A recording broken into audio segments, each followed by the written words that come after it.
Thank you, Deputy Speaker. I rise to speak briefly on the Better, Fairer Skills Bill, which is intended to address long-standing issues in the funding for Australia's public education. This bill includes three main measures. First, it amends the Australian Education Act to allow the Commonwealth to increase its funding share beyond its 20% of the school resourcing standards. This is a welcome step in addressing significant historical funding gaps which persist more than a decade after David Gonski's landmark review. Second, the bill introduces a ratchet mechanism to ensure that the Commonwealth contributions cannot fall below that 20% baseline.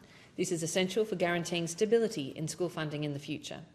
And third, this bill enables the Commonwealth's funding agreements with Western Australia, Tasmania and the Northern Territory to come into effect, even if new funding arrangements with other states are still being negotiated.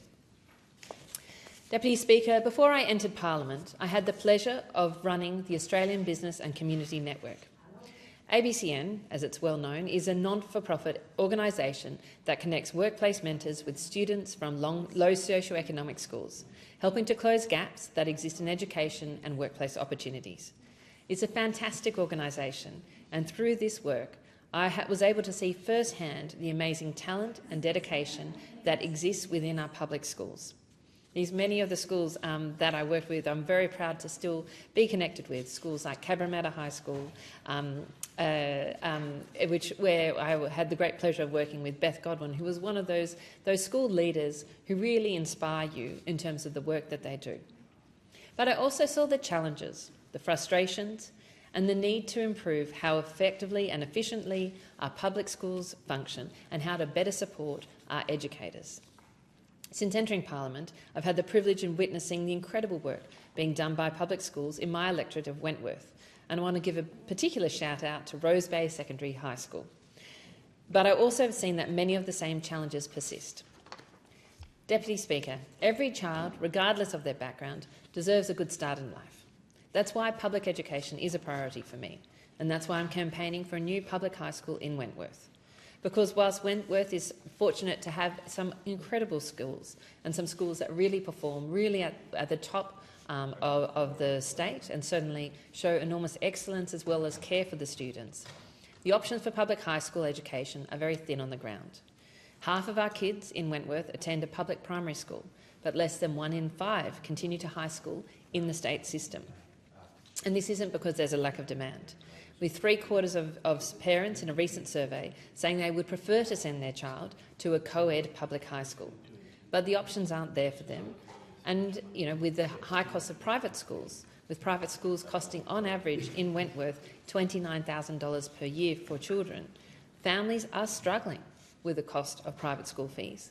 And many families are moving out of Wentworth because of their lack of access to public education.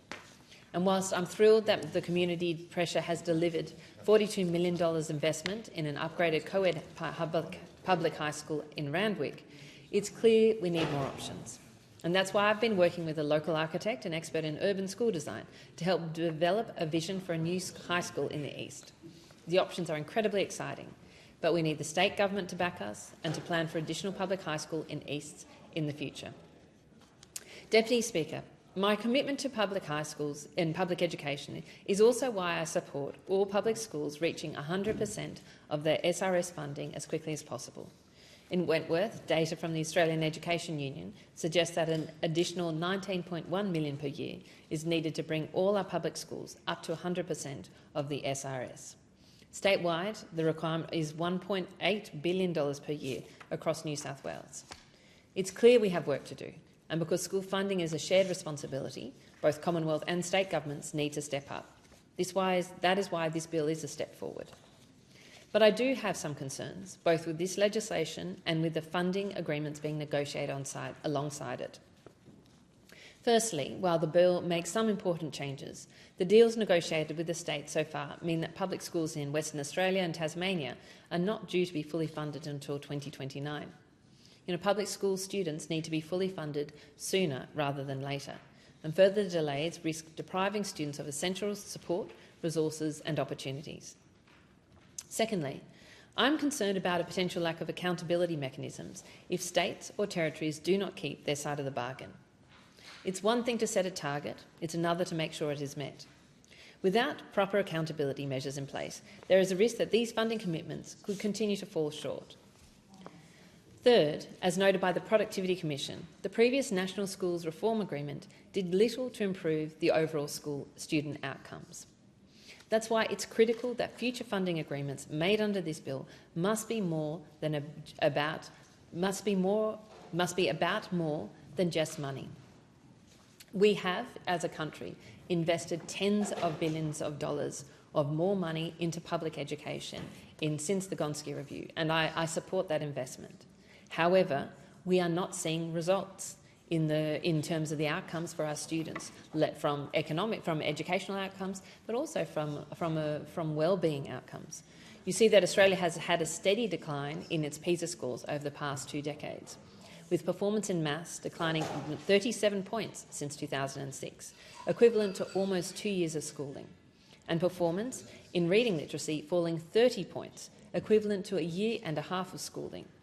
This is us as a country going backwards in terms of the educational outcomes of each generation of children, and that is a problem. National NAPLAN scores are no better, with the latest results showing that 1 in 3 Australian school students are performing below literacy and numeracy benchmarks. There's a lot of talk of productivity in this country, and I think this is certainly an example where we have spent more money, but we are not getting better results. And this is an enormous challenge for us as a country.